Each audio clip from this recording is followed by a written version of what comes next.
ఉదాహరణకి ఇది ఒక ఇల్లు, కిచెన్లో కరెక్ట్గా ఈ షింక్ పక్కన ఇక్కడ పూజా మందిరం పెడుతున్నారు. ఇది కిచెన్లో వాష్ బేసిన్ పక్కన ఫార్మాలిటీగా పూజా మందిరం పెడుతున్నారు. పూజా మందిరంగా పెడుతున్నారు, లేదంటే పూజా కార్యక్రమం చేసేటువంటి ప్రదేశంగా దాన్ని మారుస్తున్నారు. ఆ విధంగా ఏర్పాటు చేసుకుంటున్నారు. షింక్ పక్కన పూజా మందిరం పెట్టేది ఏంటి? అసలు వంట రూమ్లో షింక్ పక్కన పూజా మందిరం పెట్టేది ఏంటి? సరే, ఉదాహరణకి షింక్ పక్కన పూజా మందిరం పెట్టారు అంటే వంట గదిలోనే పెట్టారు, బాగానే ఉంది. బాత్రూంలో కూడా పూజా మందిరం పెట్టేసి పూజ చేస్తారా?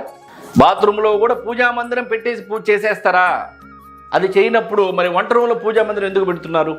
ఫార్మాలిటీయా? కాబట్టి ఇది తప్పు.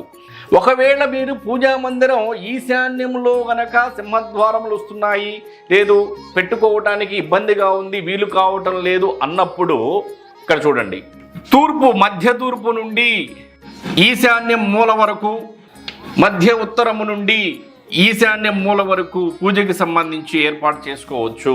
అంటే మధ్య తూర్పులో పెట్టుకోవచ్చు, మధ్య ఉత్తరంలో కూడా పెట్టుకోవచ్చు.